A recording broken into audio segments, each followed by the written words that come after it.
Iran के परमाणु ठिकानों पर फिर टारगेट। यज़्द में यूरेनियम प्रोसेसिंग प्लांट पर अटैक। ईरान बोला आग से खेल रहा है इजराइल। जिस परमाणु को लेकर पश्चिम एशिया युद्ध की आग में धधक रहा है, जिस परमाणु को लेकर पिछले 1 महीने से जंग जारी है, एक बार फिर इजराइल ने उसी पर टारगेट किया है। इस बार इजराइल ने ईरान के यज़्द में यूरेनियम प्रोसेसिंग प्लांट को निशाना बनाया है। इजरायली सेना के मुताबिक हमले में उस फैसिलिटी को निशाना बनाया गया जहां यूरेनियम एनरिचमेंट के लिए जरूरी प्रोसेसिंग होती है। ईरानी मीडिया ने भी यूरेनियम प्रोसेसिंग प्लांट पर हमले की पुष्टि कर दी है, जिसके बाद ईरान बुरी तरह से भड़क गया है।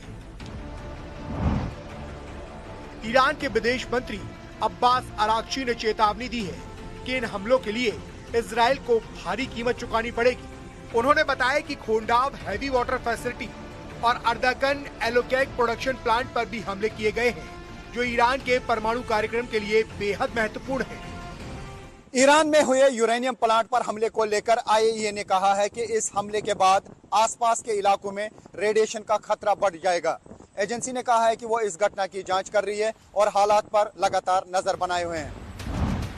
मीडिया रिपोर्ट्स के मुताबिक हमले खुजिस्तान स्टील प्लांट और मोबा रेकेह स्टील प्लांट पर भी किए गए, जो ईरान के बड़े कारखाने हैं। इससे ईरान की अर्थव्यवस्था को भारी नुकसान हो सकता है और उसकी स्टील इंडस्ट्री पूरी तरह से डैमेज हो सकती है।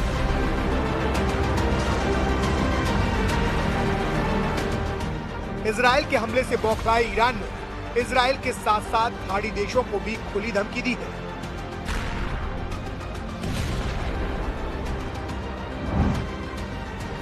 ईरान का कहना है कि वो इजराइल और खाड़ी देशों के स्टील प्लांट्स को निशाना बना सकता है। जिन देशों को धमकी दी गई है उनमें सऊदी अरब, यूएई, कतर, कुवैत और बहरीन शामिल है। ईरान की इस चेतावनी के बाद पूरे मिडिल ईस्ट में तनाव और बढ़ गया है और ईरान ने खाड़ी देशों पर हमले भी शुरू कर दिए हैं। ईरान ने सऊदी अरब के प्रिंस सुल्तान एयरबेस पर हमला किया। इस हमले में 10 से ज्यादा अमेरिकी सैनिकों के घायल होने की खबर है और कुछ विमानों के तबाह होने का दावा भी किया जा रहा है। और देखिए, इजरायल ने ईरान के प्रमुख परमाणु केंद्रों पर बड़े हमले किए। हम आपको मैप पर ग्राफिक्स के जरिए भी समझाने की कोशिश करते हैं कि ये परमाणु ठिकाने ईरान के लिए कितने ज्यादा अहम यहाँ पर हैं। तो आप मैप के जरिए यहाँ पर समझिए। अब आप देखिए, ये पूरा ईरान का नक्शा आप यहाँ पर देख रहे हैं। बुशर देखिए, यहाँ पर एक न्यूक्लियर प्लांट है, जो कि आप इसको कह सकते हैं पश्चिमी इलाका है ये ईरान का। यहाँ पर ये न्यूक्लियर प्लांट है। इसके अलावा अराक, वहां पे खोंडाब हैवी वाटर कॉम्प्लेक्स यहाँ पर बना हुआ है, इसको भी टारगेट किया गया। अब आप यहाँ पर देखिए यज़्द, जो कि बीच में है, एकदम सेंट्रल ईरान में है। यहाँ पर अर्दकान येलो केक उत्पादन संयंत्र मौजूद है। ये ऐसे ठिकाने हैं जिनकी जो सीमा है इजरायल से काफी करीब लगती है, क्योंकि उस छोर में देखिए, उस छोर में इजरायल है और यहां से हमला करना बेहद आसान है। और इसीलिए सबसे ज्यादा नुकसान ईरान कहां पर देख रहा है? आप देखिए, जो पश्चिमी इलाका है उसका सबसे ज्यादा नुकसान। इसके अलावा जो उत्तरी इलाका है वहां पर भी टारगेट लगातार हो रहे हैं और इसीलिए इस इलाके को बचाना बहुत ज्यादा जरूरी है ईरान के लिए, क्योंकि यहाँ पर उसके कई सारे संयंत्र है। आपने देखा हैवी वाटर कॉम्प्लेक्स यहाँ पर मौजूद है, इसके अलावा न्यूक्लियर प्लांट भी यहाँ पर मौजूद है और इसी को बार बार टारगेट किया जा रहा है। और इसी के साथ ईरान की संसद के एक सदस्य ने देखिए परमाणु अप्रसार संधि यानी कि एनपीटी के तेहरान के हटने का आह्वान भी करने वाला एक विधेयक पेश करने की घोषणा की है।